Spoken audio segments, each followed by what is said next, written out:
What's up, everybody? Good Monday morning. It's time once again for JT's Bang Bang Plays. We've got a 6-game slate on Monday night, but first I want to start with something I talked about on the video that I do every Sunday night for the Mayo Media Network. It's presented by Prize Picks. If you're not watching that, you should be. I talk about Prize Picks for the day, a little bit of a recap of what happened in Major League Baseball during the week, and then both pitching and hitting options and some bets for daily fantasy sports and sports wagering. But I want to start with something I talked about during the recap portion of that video, and it focused on the no-hitters this year. 6 no-hitters so far, 7 if you count Madison Bumgarner's, which Major League Baseball should, because, hey, if it's on the schedule and it counts and you throw a no-hitter, then it should be a no-hitter. But anyway, the bottom line is 6 no-hitters so far this year, and everyone's wondering why. What's happening? Is it guys throwing harder? Is it launch angles? Is it more strikeouts? Is it the dead ball? And coming home from one of my own baseball games, yes, we won, thank you for asking, I did turn on the ESPN Sunday Night Baseball broadcast on the radio, and they were able to fill me in on a little tidbit that I've been looking for since the beginning of the season. Now, we already know that there were 5 humidors employed throughout Major League Baseball. If you're not familiar with the concept of what a humidor does, it essentially keeps the baseball moist. So it prevents it from losing a little bit of weight, losing a little bit of density, and becoming essentially a faster, farther flying projectile. And the reason why this started was in Colorado, Coors Field. Obviously, you have the altitude there, and the ball just was flying out of the park. It still continues to fly out of the park there at a pretty good clip, but a little bit less since they installed a humidor, which more or less makes the game a little bit more fairer for pitchers. And since they did that, they then installed it over the course of the last couple of seasons in Arizona, in the desert, where they sometimes have the roof open and the ball has a tendency to fly there. And then from there, they installed it in Seattle, in T-Mobile. They installed it in Citi Field and in Boston in Fenway Park. And I learned before the season that they were installing humidors in 5 additional parks throughout Major League Baseball, but it was a secret. They wouldn't tell anyone. You couldn't find out where these new parks were. Well, on last night's broadcast, they said because they were in St. Louis, and they talked about the impact of the humidor and the fact that this year, Major League Baseball had installed humidors in St. Louis, in Houston, in Miami, in Toronto, and I'm guessing that's going to be the Sky Dome when they eventually get into Toronto, and in Texas at Globe Life Field, which the ball, when the roof is closed, last year when the roof was closed, didn't really fly there. There was reduced offense there as it was, and this year we've seen even more reduced offense, at least anecdotally. So, you have 6 no-hitters this year. Well, Joe Musgrove and Corey Kluber in Texas. Globe Life Park, Globe Life Field, a humidor stadium. You've got John Means and Spencer Turnbull just last week in Seattle, T-Mobile, humidor park. Now, I can't help you with the Wade Miley no-hitter in Cleveland, but then you also have the no-hitter that was Madison Bumgarner's of the 7-inning variety. Obviously, that's going to reduce offense. And then one other no-hitter this year, the Carlos Rodon no-hitter in Chicago, where the temperature was 45 degrees. So what do we have to say about reduced offense when 4 of the 6 no-hitters occur in humidor parks? Well, for us as daily fantasy players, it's something we need to be aware of and something we need to account when we're thinking about looking for outlier offensive performances, which is what we should be doing every night in daily fantasy sports. So once again, the 10 parks that have humidors, if you're taking notes, write this down, and you should be. This year, Houston, Texas, Miami, St. Louis, and Toronto once they get to the Sky Dome. The humidors that already exist, Colorado in Coors Field, Arizona, Boston, New York Mets, where Colorado plays tonight, and Seattle. So keep that in mind moving forward. We'll be talking about it, and we're actually going to be digging a little bit more into just this small sample size of statistics this year to see what impact those humidors have had in those stadiums. Now, for tonight, 6-game slate Monday night. I'm going to give you a couple of pitchers that I'm looking at and then move on to the offenses. At the top of the line here, You've got Brandon Woodruff against a red-hot Padres team. You've got Blake Snell in that same game against the Milwaukee Brewers. And then you've got Lance Lynn and John Means. Lance Lynn at home against the Cardinals. John Means going into Minnesota to take on the Twins. Out of these four pitchers, as it stands right now, my favorite is Blake Snell. He got on track again. It was against the Rockies at home.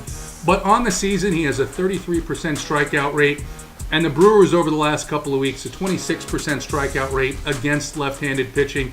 And really no answers against left-handed pitching. I think we're going to see them be much more improved against right-handed pitching, but barely any run creation and an 8.9K on DraftKings.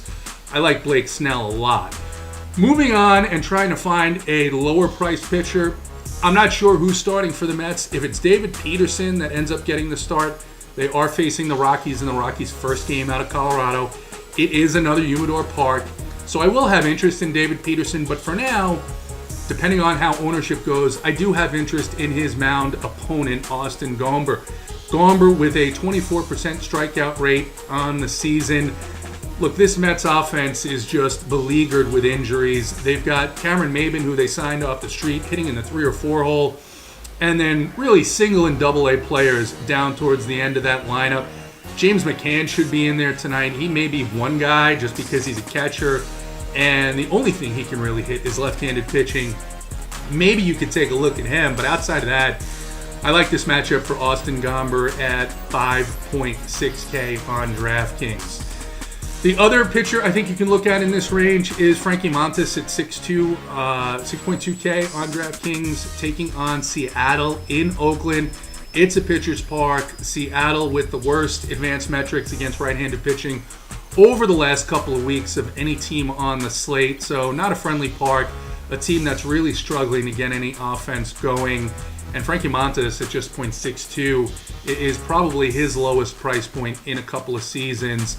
So I think that makes a lot of sense. You could also pair up the way that the pricing works, two of these more expensive pitchers, but for now, those are the guys that we're going to focus on, Blake Snell and Austin Gomber. Now, looking for offense, we have a number of offensive spots, but I'm going to start with one that I think, as of right now, there's a couple of things. One, it projects to be low owned. Two, we do have to watch the weather here. It is projected to have some sporadic thunderstorms in Minnesota this evening, but I really do like these Twins against John Means. John Means, look, showed that he has a lot of talent. There's no question about that. And he got off to a really hot start this year through the no-hitter in Seattle. Of course, we just talked about Seattle being more of a pitcher's park. Then he went into Citi Field, had a decent game there, but not as good as the no-hitter against Citi Field, another Humidor Park. Then he goes into Baltimore, takes on a Tampa Bay team that was starting to get hot against left-handed pitching, and he got hit around a little bit. And he goes into Minnesota tonight, and he takes on another team that I think is getting hot here against left-handed pitching. Been a real disappointment to start the season, the Minnesota Twins, but over the course of the last couple of weeks, a 126 weighted runs creation plus metric against left-handed pitching, and I think they are going to put up a ton of runs if this game plays. My two guys that I'm going to be leading with in every lineup where I have Twins is going to be Miguel Sano at 4.5K on DraftKings. And then you can't leave out the bringer of rain, Josh Donaldson, 4.4 on DraftKings. Started the year off with some injuries, but has looked a little bit better of late. And I think this is a matchup he can take advantage of. Another team that I'm looking at that I think is going to be lower owned, at least as of the time of this recording, the Detroit Tigers returning home, taking on the Cleveland Indians and Sam Hentges. Sam Hentges from the left side against a Detroit team that has started to play much better baseball, in particular against left-handed pitching. Sam Hentges with the worst expected ERA on the slate, as well as allowing a slate high 2.93 home runs per 9 innings. So who am I looking at here? What about Robbie Grossman, 4.7K? Look, Robbie Grossman, often forgot about, has drifted around the league, been released and traded by a number of teams, but going through a bit of a resurgence with an over 400 weighted on-base average over the last few weeks here, leading this team out of the leadoff spot. He's 4.7K on DraftKings. And then a guy who apparently has found the fountain of youth with his 2 home runs on Friday night. Yeah, I'm talking about Miguel Cabrera, 3.4K in a first base position that I think is pretty loaded tonight, so I think he's going to be very, very low owned. as he almost always is. And then a guy I like, just the way the DraftKings position eligibility works. The Tigers are rostering 3 catchers on any given slate. And I like the guy who's going to be hitting earlier in the lineup. That's Eric Haas, 3.4K. Some really good hard hit metrics over the last couple of weeks. So Robbie Grossman, Miguel Cabrera, and Eric Haas going to round out the Tigers that I'm interested in for now. Of course, things could change. That's why you should become a member of Run Pure Sports. If you're not, use code RPSHeater25. That's RPSHeater25 for 25% off of your first month's payment. Like and subscribe to this video, and like and subscribe to the live videos. We've got a live show that breaks down every slate: baseball, basketball, football when it's NFL season, golf. We probably have 10 to 15 golf shows a week before a major event or before a major DraftKings event where there's going to be contests. So Run Pure Sports, runpuresports.com. Use that code. Like and subscribe to this video. We've got playbooks, core plays, and a number of other tools to help you in your pursuit of daily fantasy sports. Good luck tonight. Let's run pure.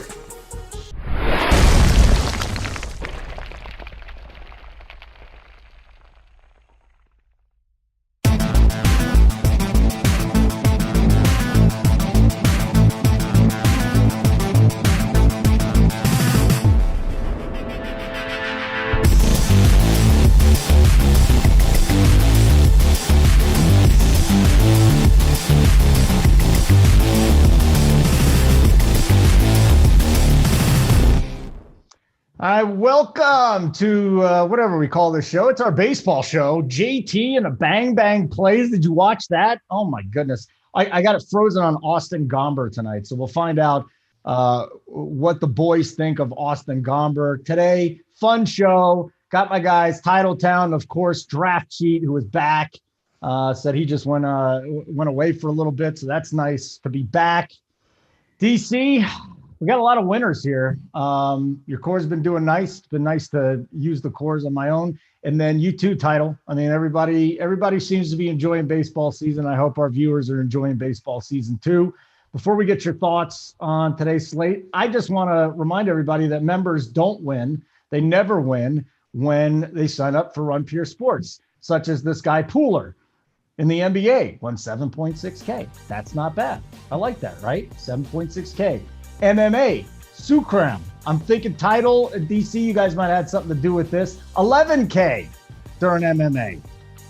Then the big one. So I'm sitting there and I bet a ton. I'm on the bet side. And if you don't have the bet side, $20 a month. Just add it if you're already a sub. Get bets 20 for $20. Even if you're not, just try it. $20? Are you kidding me? $20 a week, I think, and it's worth it. But anyways, Lorio Empire. So this dude, I don't even know where he comes up with this. $1,000 on Phil Mickelson. $300,000. Title, you're shaking your head. $300,000 hit? Why? I don't know why this guy put a K down on Mickelson, but whatever his reason was pretty damn good. I think I saw in the golf chat too that he didn't even have like a specific reason or something. It was just, think he must have he said he didn't have any conviction really that he couldn't take too much of the credit. I don't know. That's what I saw in the golf chat. Talk about putting your money where your mouth is though. $1,000 on a 300-1. So I did see Mickelson apparently had like some like breakthrough epiphany. He was saying like a week ago, and he was telling his family and everyone that he was going to win. I think his sister tweeted this, that like his family wasn't surprised. So I was wondering if like that guy maybe like knew Mickelson or something and had the little inside information, because $1,000 on Mickelson, I mean, that was just completely out of nowhere, for the vast majority of people. So that was just a crazy bet. You know what that's like, DC? That's like, have you ever just entered a tournament, like a $333 tournament, just put a lineup in and taken it down? Just like, hey, I'm just going to throw a lineup in. These guys will win it, and then you ship. It's amazing.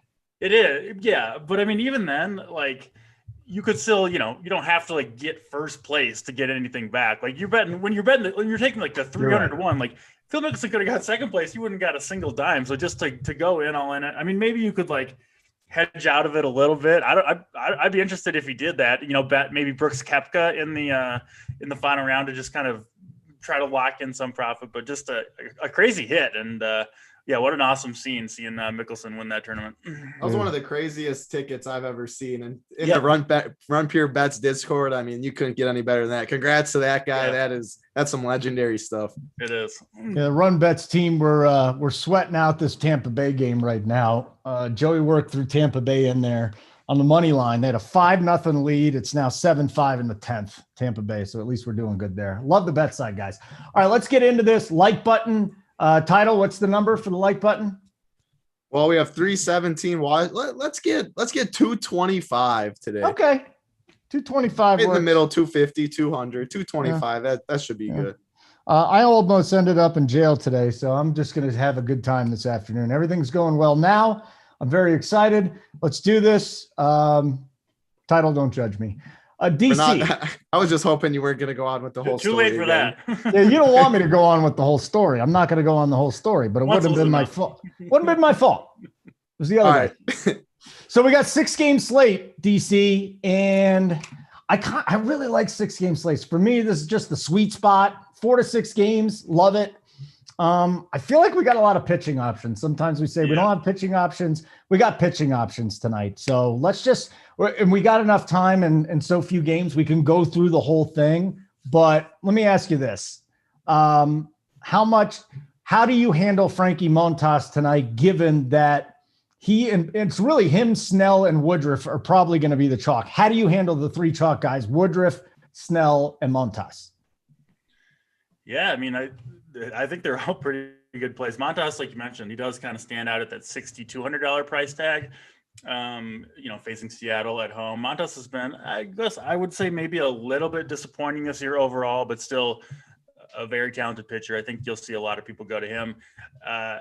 6-game slate, and it's decent, but I was talking a little bit to Title, before the show in Discord, and we were talking like there's just not that many great offensive spots on this slate. I mean, on DraftKings, the pricing seems, for the pitchers, at least to me, seems pretty accurate, where I do think we'll actually see the pitching ownership fairly spread around, because this is, this isn't my preferred type of slate, but like you could almost make a case for like almost all of these pitchers, right? We don't really have any openers. These guys are stretched out, ready to go. If you look at, there's a lot of team totals below 4. I do have Woodruff number 1, but I don't think it's that far above guys like Means and Lynn and Blake Snell.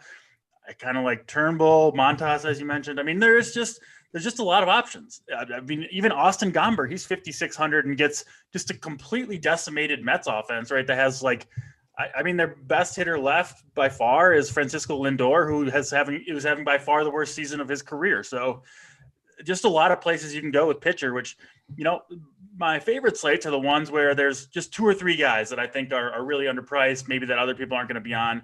It's not one of those slates for me. Titletown, my friend, what is the slate like for you at pitcher tonight?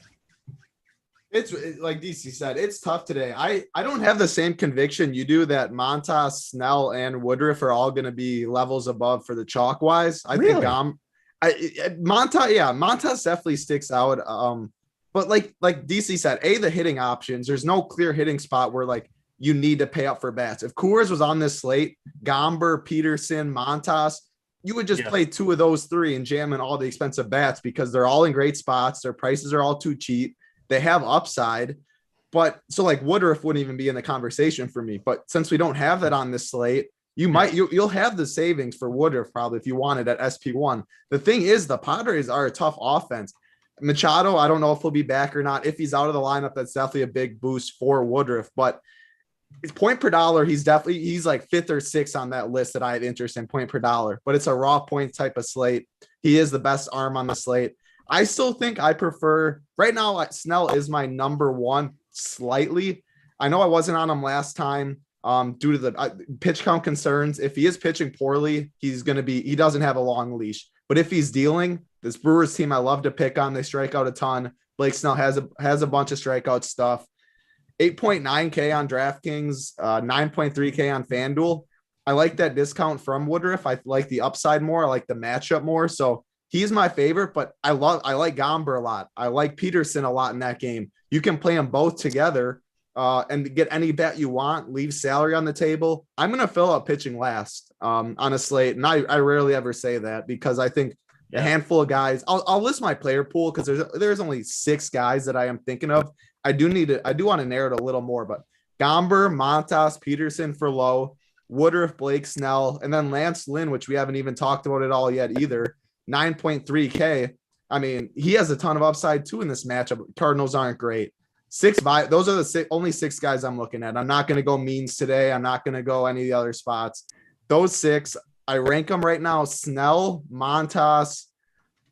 I think I'm going to go Gomber, Peterson, and then Lynn and Woodruff. I'm going to be underweight on. I think maybe leave some salary in tournaments because I think Gomber and Peterson could. I wouldn't be surprised if they outscored Woodruff raw points wise. They have a good matchup. This Mets team is awful. Their lineup, like DC said, it's a AAA lineup. Looks like Colorado on the road. We always like to target. So it's those 6 pitchers. I'm not, if Montas, like you said, if you think he's by far the chalkiest guy, I'm not going to play him in tournaments. I think there's, yeah. And I could totally see that. Him and Snell, maybe. I don't think it's levels above. But yeah, then I think Gomber and Peterson, though, if they're going to be substantially lower, they're going to be my favorites. DC, let me talk to you about Peterson real quick from the Mets. So the Rockies average 2.79 runs per game on the road, and that's not even close. Like, they're the worst in baseball. The Mets are 28th at 3.48 and the Pirates at 3.0. Like, the Rockies cannot touch the ball on the road. You also got a team that's about middle of the pack, almost 25% K rate. Again, that 24.3% K rate against lefties. For me, just tonight, I'm making 2 lineups, and I think that Peterson's going to be in both of my lineups. I want to get your thoughts on Peterson. Specifically, maybe you could dig into him a little bit. Because A, I think he's a decent pitcher, but B, like, you're not getting – this is the best matchup in baseball. Rockies on the road.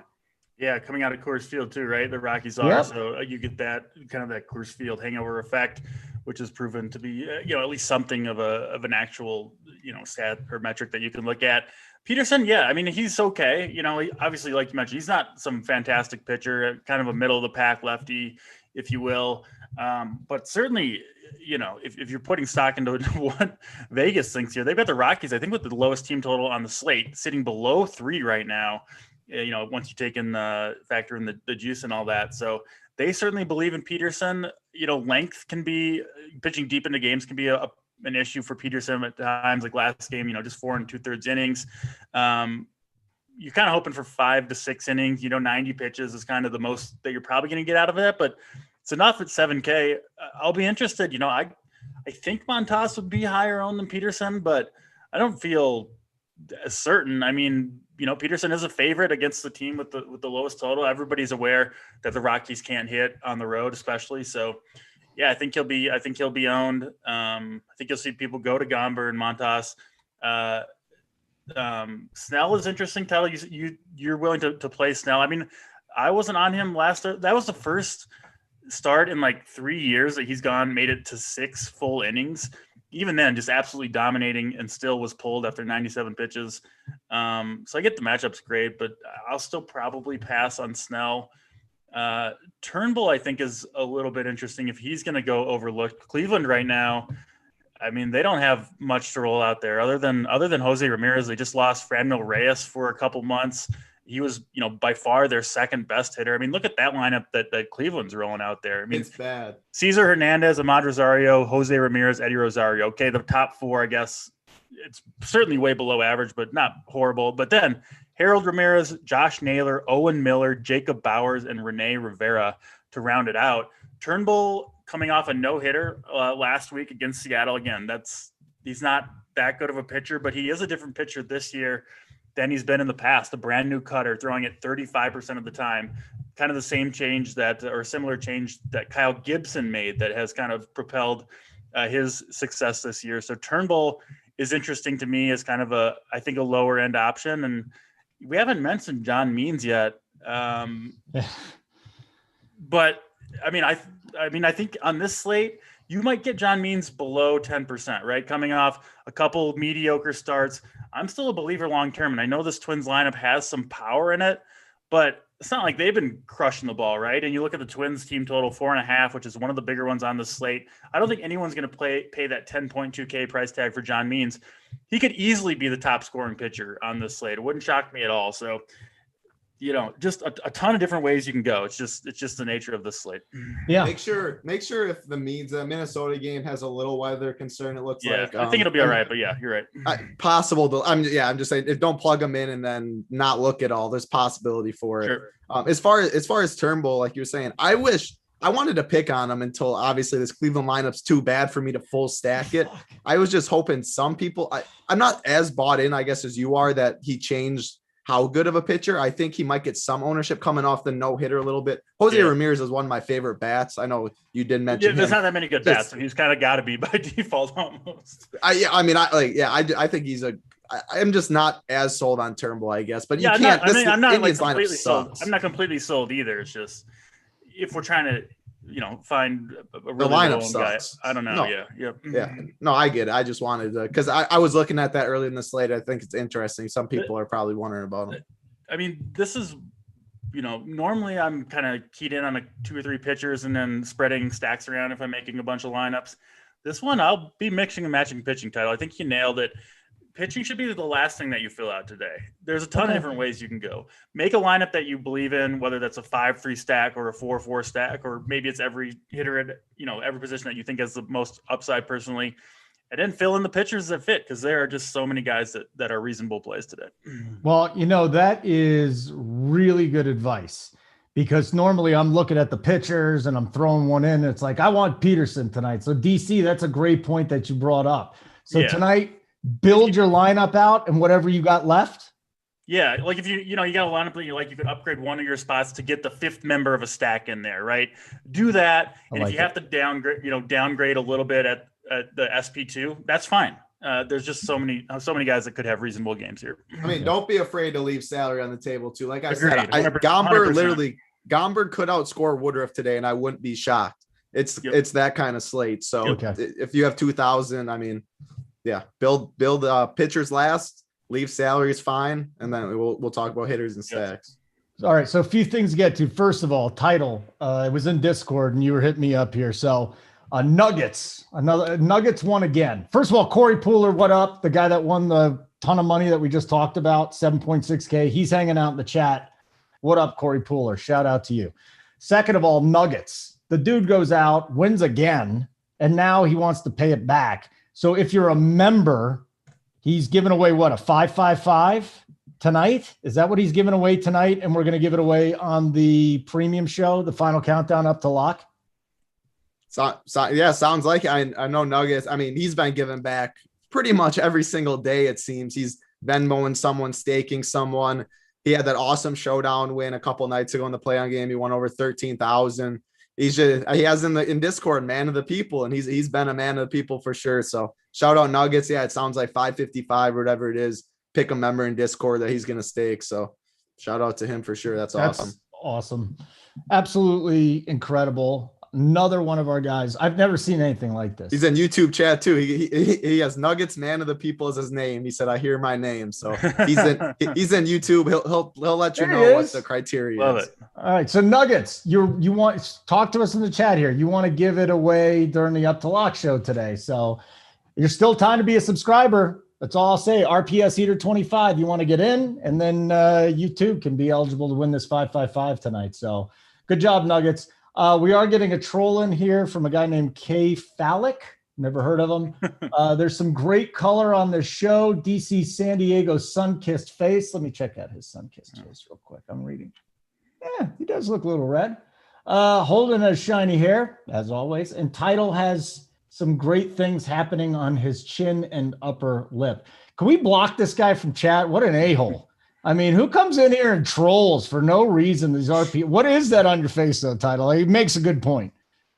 Hey, this is I shave it. I shave it about once a week. Yeah, I can't grow. No, this I trim up once in a while. Once a week. I can't grow anything. It's just part of my routine now. I don't know. Were you one of those guys in high school that had like a beard at 14? What does it look like? I can't have a beard. like I won't be able to have a straggly beard brown at lines. 65. No, I had none of this in high school. DC, how old were you when you started getting facial hair? I was 25. How old were you? Yeah, this isn't the facial hair crew here on this show. No. But maybe a little bit before you guys, I guess. About it. All right, very good. Yeah, that's right, Nick. K-Troll, get out of here. Get out of here, K-Phallic, trolling us today. This is ridiculous. Why don't you sign up for a membership, by the way, while you're at it? RPS Heater 25. Okay, so DC, let's go to catcher, and we'll start there. So we're building things out beforehand. Is this another night where we're going to try and plug in a catcher with one of our stacks, or then any one-offs that really stand out to you? There are a few, actually, a pretty decent night for catcher. All considering that offenses kind of are rough tonight. Yermin Mercedes, kind of my clear number one. He is the most expensive at 4,900. He's the guy that I want. He's just been awesome all year for the White Sox. Gets Kwon Young Kim for the St. Louis Cardinals, who, he's not even that bad of a pitcher. I don't think he's as good as he's shown this year, but I think the White Sox, for me at least, are the team that I want to stack the most. And yeah, Mercedes available at catcher. He seems like a great option, but a few guys, Mitch Garver, listen, I think John Means is in play as a contrarian play, but John Means is still going to give up home runs to right-handed bats. He's still a fly ball pitcher for sure. He throws a ton of strikes.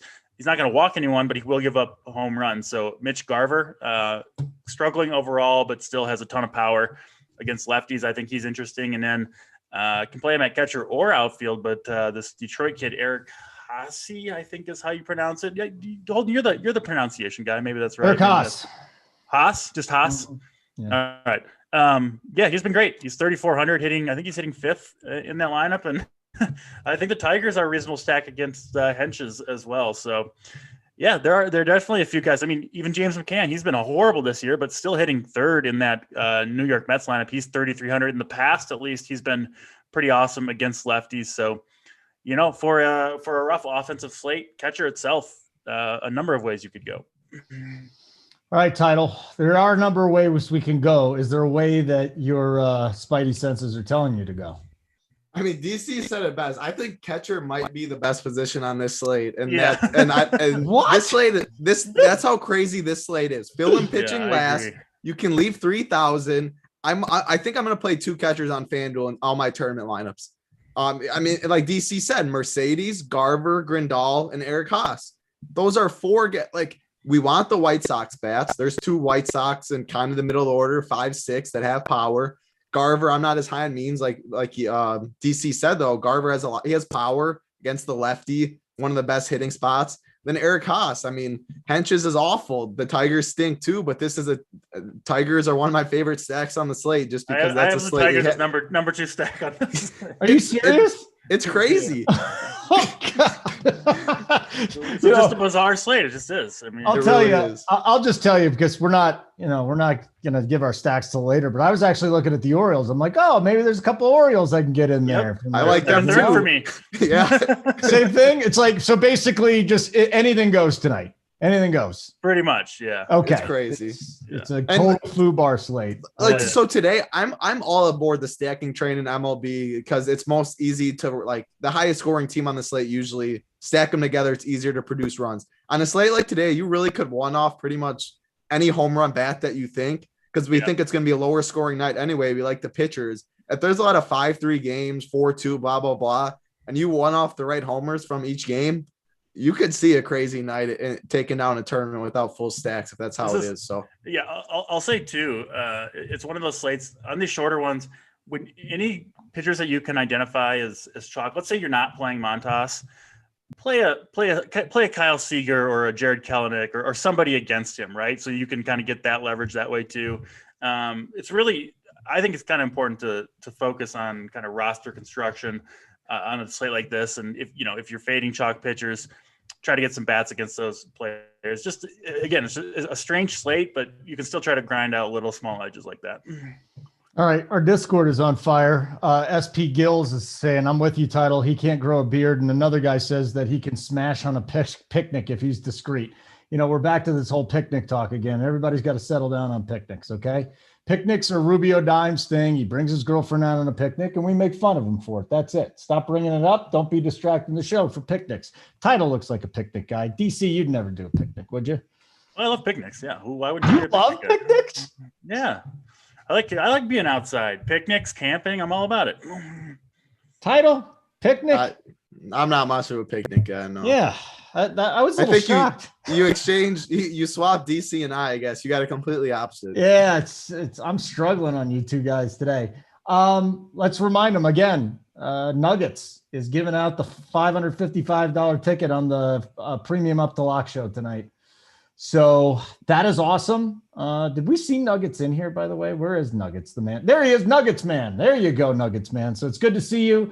Thanks for doing that. We really appreciate it. And that starts at what? 5:30 Eastern time is our live Up to Lock show every day. And if you're not a member and you want to get in on that, the chance to win that, by all means, RPS Heater 25. The code still works, 25% off your first monthly payment. I know, I go back to this guy all the time, Izzy. Izzy's busting balls. Then I call guys freeloaders. I shouldn't have called you freeloaders that aren't subscribers. But now the guy's a subscriber. He's my best buddy in chat. I mean, come on. Things are going well. Sign up, RPS Heater 25, on to the next position. First base. Title, let's start with you here. So, again, we got a lot of guys we can go to. We can go to Jose Abreu. If you like the White Sox, we can go to Trey Mancini. If you're like me and you like the Orioles, you can go to Jonathan Scope. There's 1.5 million guys that are at first base today that you're not going to get thrilled about, but you got to roster one of them. Who's in the pool? Yeah, you just said my favorite two, Jose Abreu, Trey Mancini. I think those are the two best. Scope, I like him more at second base.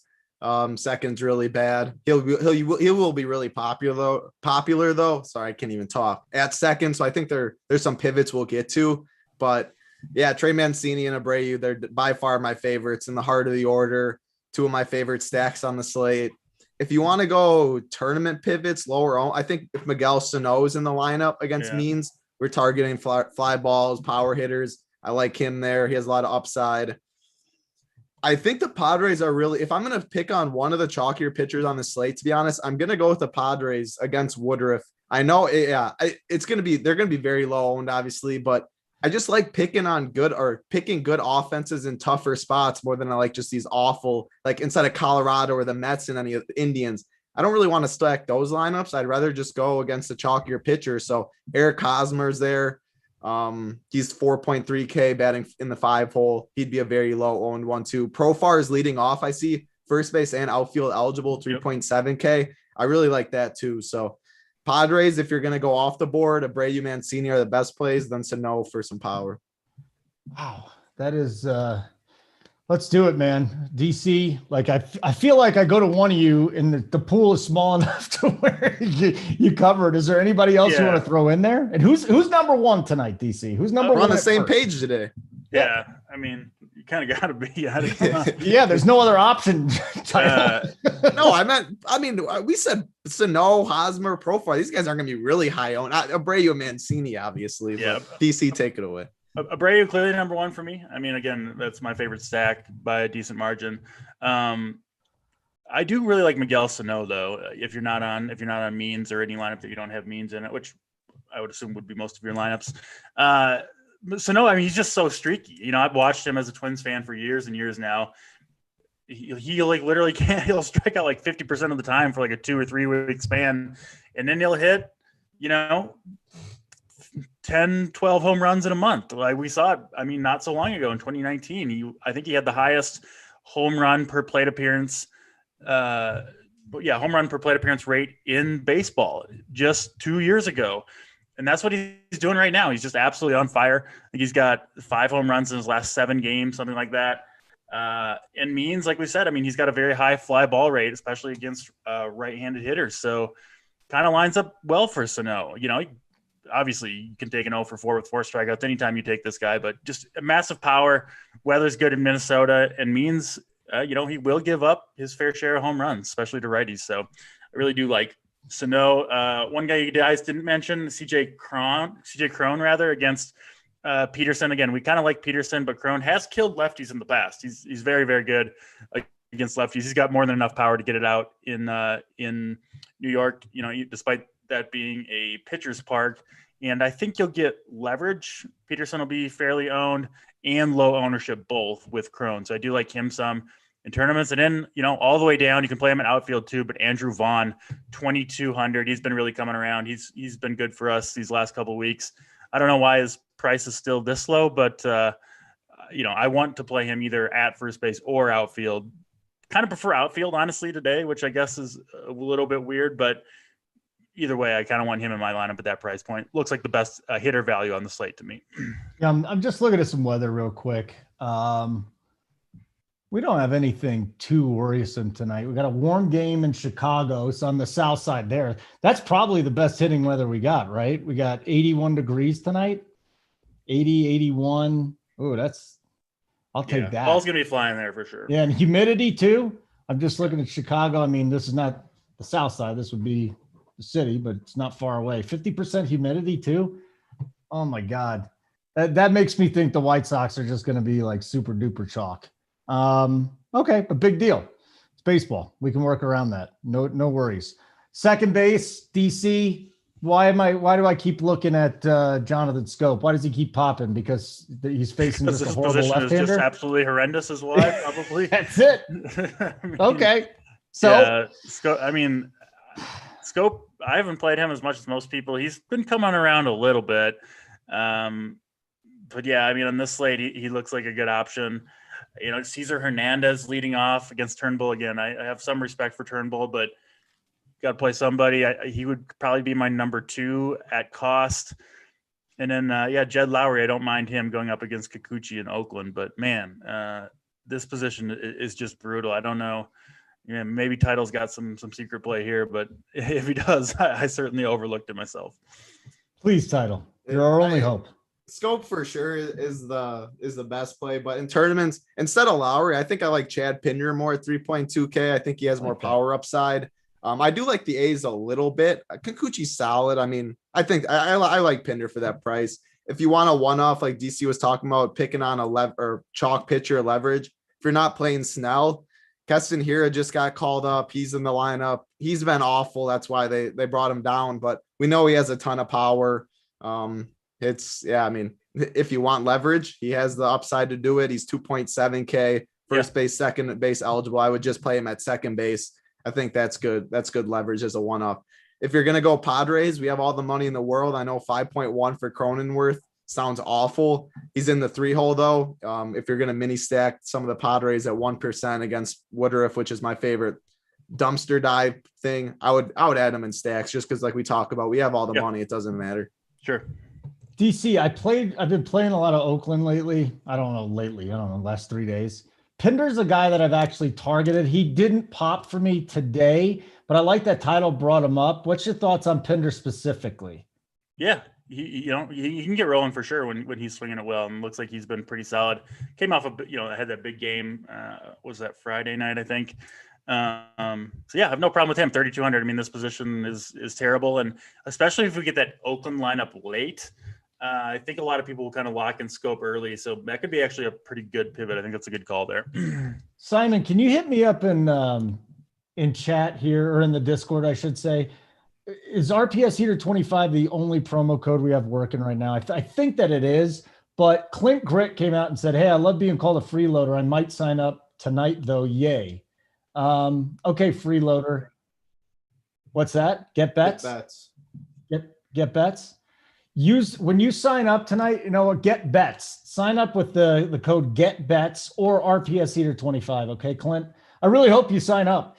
And then after that, we're less than an hour away from the Up to Lock show, the final countdown, and on that they're going to give away the Nuggets ticket. He wants to give away a 555 for tonight. So that's what they're going to do. You get in there and it's wonderful. Also, Title, look at beautiful little Title. Look at that little cherubic face of his.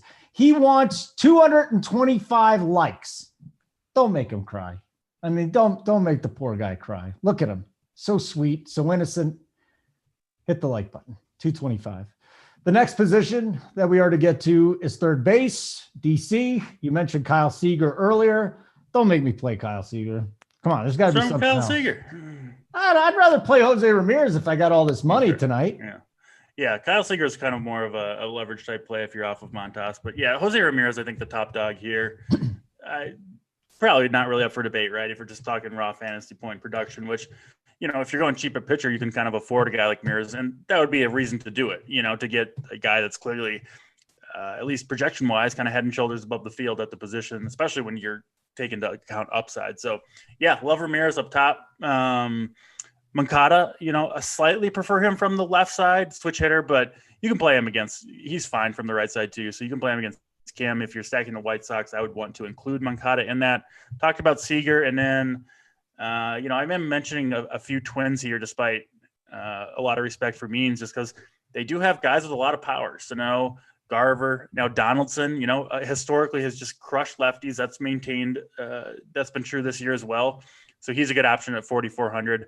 It's going to be one of those weird things. I don't think that many people are going to take Twins hitters, but I don't think people are going to pitch Means either. I think it's just going to be kind of that strange scenario. And I actually kind of disagree with that overall philosophy, because I think Means has a chance at a big game, but I think the Twins, if they get to Means, it's going to be home runs, I think, that are going to do the damage. So those are guys you would want in DFS anyway. So kind of a weird scenario there.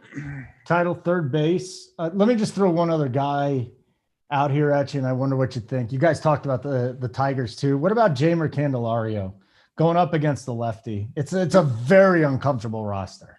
He was the only one I was going to say outside. I mean, DC hit on most on this position. Jose Ramirez is by far the top option. He's going to be the chalkiest. Moncada and White Sox stacks. I like him a lot. Donaldson, like he talked about for the power. Candelario was the only one I was going to mention, 3.6K. If you like Detroit, that's like we talk about when you leave salary on the table. If you have a Tiger stack, you play him, Candelario, over Ramirez, over a Moncada, and leave the salary on the table just because that I know you don't have to, but it'll make you different. He's going to be lower owned, and you get part of the stack, and you hope that the chalk guy doesn't bomb or something. So I think third base, you kind of go with whoever's with your stack, to be honest. We mentioned we like the Twins, we like the Tigers, we like the White Sox. There's options at all those teams have options at third base. So I'm kind of just going to fill it in with whoever I stack, but Jose Ramirez is the top play for sure. Okay. Chat saying we only see a 5.55 for an NBA ticket. Actually, Nuggets said he was going to give away a 5.55 or a 7.77 for the baseball, but I was being really nice. I was like, hey, why don't you keep your $222 and go enter again and then win again and then go buy another ticket? There you go. So I'll just say it's a 5.55 unless Nuggets gets in there and says, no. Freeloader 25. That's actually really funny, Ryan Lynch. That should be our new promo code. Freeloader 25 just for the show. It's not going to work if you type it today. That's absolutely terrific. Just for the show, like it would work. Don't go in there and plug in that. You won't. It only works during this hour. During the hour every day where we're on it. And it doesn't work yet. Send a screenshot and say Holden's paying the rest of the 25%. 4 to 5 Eastern time. Freeloader 25 will work. Maybe we'll have that ready. Then we can turn it off right then. Hey, Hoop, can you get on that, buddy? It seems like he's the guy that comes up with the codes. I really like that code. Let me see here. There's something else. Who's Jamer? Jamer Candelario. He plays for the Tigers. For the Tigers, buddy. How do you access the Up to Lock show as a member on the iPhone? Go in Discord on your. Well, how I always do it is have Discord in your app. Go to media alerts. They always Captain or Simon or whoever is doing it always drops in the alert, the thing. Click on that link, log in, and that's the easiest way to access it all. To find out the schedules too, people always. This is for the members I'm talking to. They always ask a Showdown content, this game, that game, this game. Go to schedule alerts in Discord, and Mangone does it. He has everything that's going to be up, playbooks, chords, shows. You can all find it in Discord. So that's the best way. Oh, Steve did? All right. Even the guys in the chat are like, I didn't come up with it. Steve did. Steve Anthony, definitely a subscriber, came up with Freeloader 25. I also want to remind you guys, don't use that code because it's not going to work. Get bets or RPS Heater 25. That's how it goes. All right. Damn straight you get credit, Steve Anthony. Shortstop. I'm not even going to talk about it. You guys, it's Tatis. I'm locking him in. There's no reason to go anywhere else. Please, DC, is there somebody else you're going to uncover tonight? Because I'm not fading the hottest hitter in the world. I mean, I can't blame you. You'll get him low owned though. I don't think actually that many people will pay for not against Woodruff. So, I think people, to be honest, will just because you have all the money in the world. Okay. Bring it on. Yeah, I don't know. Woodruff just never gets hit hard, but so I'm not on Tatis. I'll say it. He's been incredible, obviously, so no problem with anyone playing him. Okay. I prefer Tim Anderson up at the top there. I do like Trevor Story also against the lefty and Peterson. And then, if you're on the Tigers, I think Nico Goodrum is a pretty good option, hitting 6th today, I believe. And got to mention our guy, Big T's boy, Freddie Galvis, hitting 3,500 against Minnesota. And I did pull up the Minnesota weather. We talked about there being some concerns there. I mean, the radar looks totally clean right now. So it would be like pop-up thunderstorms, which I guess could affect a pitcher. But I'd be very, very surprised if they didn't get this game in tonight. What are you doing with Tatis tonight? Title? Or are you just going to go elsewhere too? I think Tatis is going to be the most popular shortstop personally because how hot he is, how you have all the money in the world. If that's the case and I'm right about that, I'm not going to play him in tournaments. Like, why would you play a chalk Tatis against Woodruff in tournaments? That's why I like some like the Cronenworth. That's why I like some of the other bets though. Just a game theory, just why play the chalkiest guy. But in Padres stacks, yeah, he's definitely a great bet. You have the money. Tim Anderson, though, he's in a very good spot. Or not a very good spot on this slate. He's in a good spot for the White Sox. And I like how DC brought up Freddie Galvis. We like Baltimore today. I think he's going to go very overlooked because this is a spend up position for most. Freddie Galvis has a ton of power, so he's my favorite cheap one. But I think it depends on how you think Tatis ownership will be. I agree. He's just such a good bat. That's why I like the Padres a little more though, because if you do like Tatis, he gives Woodruff long at bats or he hits him, he gets walks. This Padres team can roll and they're going to be really low owned. So shortstop, yeah, I think there's a couple ways to go. I wouldn't just lock him in. Yeah, then I'll eat I'm locking him in tonight. He's just too good. I mean, he didn't do anything for 10 days. He literally said, he's like, I couldn't hit off a tee. I couldn't do anything. He's in the protocol. He shows up to the park, takes BP, goes 4 for 4, a home run. He's a stud. He's fun to watch. He's so fun to watch. Yeah. I mean, right now, my fun to watch list is Shohei Ohtani 1, that guy 2. Acuna has got to be up there too. He's top 5 guy. And Vladdy's starting to get to that too, because little daddy Vladdy, he crushed another one today. He's tied with Ohtani for the home run lead. Yeah. Amazing. All right. So we're done with that position. This last one is the big one. And then we get to the stacks, the outfield title. I almost feel like depending on the team you're stacking, it might be a case where you're throwing 2 of those outfielders in today. There'll be some one-offs too. We already talked about the Orioles, the Tigers, the White Sox. Seems like the 3 teams that are brewing up right now. So what's the pool? What's your whole pool at outfield right now? How many do you think it is? Is it 6? Is it 8? How many guys are you thinking about?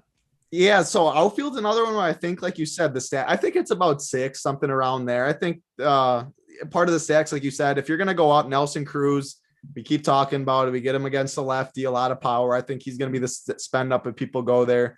I like these Baltimore guys a lot, though. Mullins, Santander, Hayes. I know we don't have that lineup yet, right? I haven't seen it yet. So Twins and Orioles aren't out, either of them. Cool. So I'm expecting, I think all 3 of them will be in there. I'm hoping they will. They're all fairly priced. Some power speed guys. I really like, that's where I'm going to get a lot of my Baltimore exposure, get some Trey Mancini in there too. So if you're not going to go with those Baltimore guys and Cruz, like a Nolan Mazzara, maybe, Andrew Vaughn, like DC mentioned earlier, I would play him at outfield instead of first base for sure. And outfield's not the best position like it usually is on this slate. I'm going to go a lot of Baltimore and then maybe add someone in part of my stacks in them and then Cruz if I'm going to spend up. But it's Baltimore for me. I like them today. Clint Gritt, before we get to you, DC, we got some breaking news. Clint Gritt, who said he was thinking about signing up, he said he's no longer a freeloader. Yay. Welcome to RPS, Clint. Welcome to the winners. Make sure you get in the Discord too. Don't mess around. Get in the Discord because that's where so much information is given. Okay. We obviously post our cores. We got all that up there. We have the free show. We got the premium show, but don't forget to sign up for Discord. If you don't know what Discord is, basically a big message board, except you get to talk back and forth. And if you hit @coordinators, you ask them a question, they get back to you. It's awesome. I absolutely love it, Clint, that you're on board. Welcome, dude. RPS Heater 25. Totally cool. Love it. One more really low owned. I'm going to go with Eddie Rosario in the 4-hole, 3.4K against Turnbull. He hasn't been great this year, but he does have some power. I'm not as high on him. Well, I was like, you might have seen me. I looked down at my paper and I just wrote down Rosario right as you said that, like 1 second before you said it. Because I keep a list of all the players that I'm going to be in my player pool, and I had overlooked him previously. So I don't know. It seems like kind of a sign. It was that might have to be a home run if it was one. Yeah. If it was right on time, that might be seriously, it could not have been better. I finished the O in Rosario, and you're like, one more guy, Eddie Rosario. What do you like about him, DC? We heard Title talk about. What do you like about him? I mean, it's a slow start for him this year, but he just has a long track record of being a 30 home run guy. He can hit, there's no question.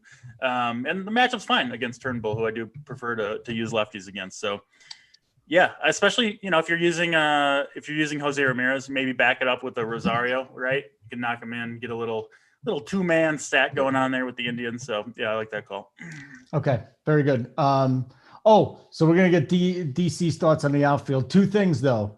Now that our boy just signed up, final countdown 40 minutes from now, 5:30 Eastern every weekday. We also do shows on the weekends, but 5:30, and they're going to give away a 555 ticket tonight, thanks to Nuggets, who won another tournament. So way to go, dude. You got to be a subscriber for that though. RPS Heater 25 is the code. DC, before you get into your guys, I want to know this. So, like I told you, the Orioles are kind of sticking out to me tonight. You could go Santander, you could go Mullins, you could go Mountcastle. I suppose. Who am I missing? Austin Hayes. Who are the two guys there on the Orioles? If you're going to play two Orioles tonight, who would they be? Mullins and the outfield would be Mullins and Santander, but I also really like Hayes. Mancini too. Yeah, I gotta add Mancini in there. Yeah. Okay. All right. So who's in the pool in the outfield besides for Rosario? Yeah, I mean the top end's just brutal tonight. The top two guys that are probably gonna be in the lineup. So I don't even think Nelson Cruz is gonna end up playing here.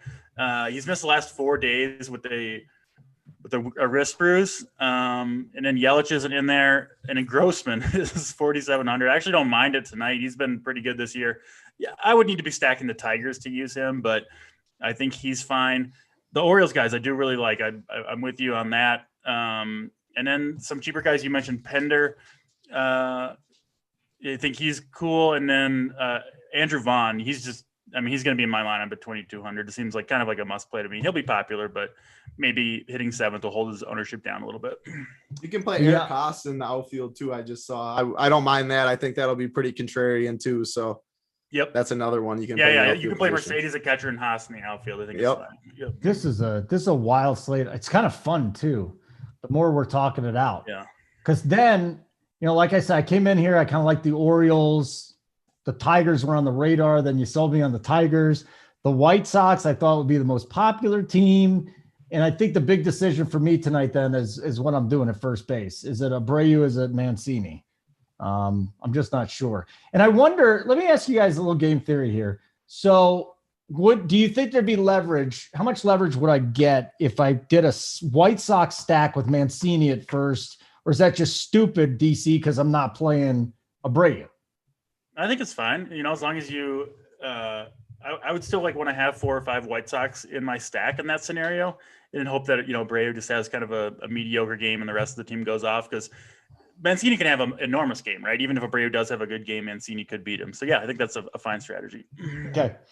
What did we need for likes? Title said 225 for likes. So let's go do this, guys. You got 32 to go. We got the free 555 that one of our subscribers given out tonight. We got DC back from vacation. We got beautiful Title Town giving you his information. Come on, do it. Be nice. So I guess stacks. Now it's the time for stacks. We've been talking. I kind of know your stacks title, but what's the 2 stacks tonight? Yeah, I'm gonna go. I'm gonna go Orioles Tigers. I think White Sox might be a little higher owned. I don't know about the ownership, whatever, but I think Orioles Tigers. They're my favorites, and if I'm gonna go really low owned as a third one, way off the board against a chalk pitcher or one of the higher owned pitchers, it's gonna be the Padres against Woodruff. I think that lineup is talented. You can like I just said earlier in the show, I'd rather bet on a talented lineup that has good hitters rather than an awful lineup just against a mediocre pitcher, something like today. So yeah, give me Orioles, Tigers. I'm not gonna completely fade the White Sox. There's some good bats in there. Jose Ramirez is a good one-off, stuff like that. But those are my two, and then my favorite low-owned one. All right, DC, what's the word? Yeah, White Sox clearly number one for me. If you look at Kim's, like, his results against righties look pretty good, but he's getting barreled up quite a bit. They just haven't been flying over the walls so far this year, but I think that'll change, especially, White Sox, it's a hitter's park, and we've been talking about the weather there, 80 degrees and humidity as well. So White Sox number one for me, and then I'm with Title. My next two are Tigers number two and Orioles number three. If you want to go, I think way off the board, the Twins I do kind of like. I think they've got a chance to hit a few home runs off Means and maybe get into that Orioles bullpen a little bit early. Okay. Hey, Title. So I've got 2,700 left on the table in the dummy lineup I just built. All things being equal tonight, more raw points, Scope or Cronenworth? Probably Scope. I mean, that's the safe play for sure. But what do you think, DC? Scope or Cronenworth? Raw points. I'll go Scope. Wow. But the ownership's gonna be 10x.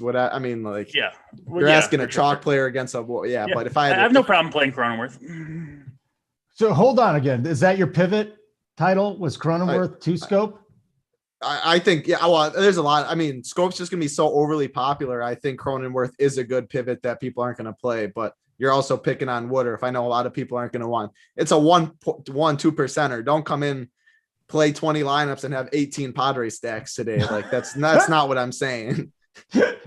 All right. We're still waiting on this Orioles lineup too, but good stuff. And then, like I already told you, Orioles are going to be my number one stack tonight. All right, let's get these plays of the day. SO! Hold on, SO, before you give out your play of the day. We need 12 more likes. You know what? My bad, Simon. We're not doing SO play of the day till we get to 225. My bad. Take the graphic down if it was up. It's time for the Mom's Basement play of the day. Hit the like button. Mom's Basement play of the day. Oh, wait.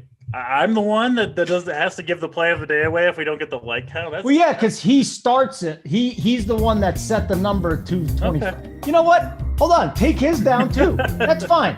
You know what? You're not getting plays of the day until we get this next 9 ones. You're going to get my crappy play of the day. I'm going to give you the edibles play of the day. Simon back there probably just taking my picture and lighting it on fire right now. He's like, God damn it, I just want to write Mom. Edibles play of the day, David Peterson. Give me some David Peterson. He's my pitcher, number one, SP1. He will, I don't know, what is he, 10, 15% max tonight? I think people shy away from it. It's just too juicy of a matchup.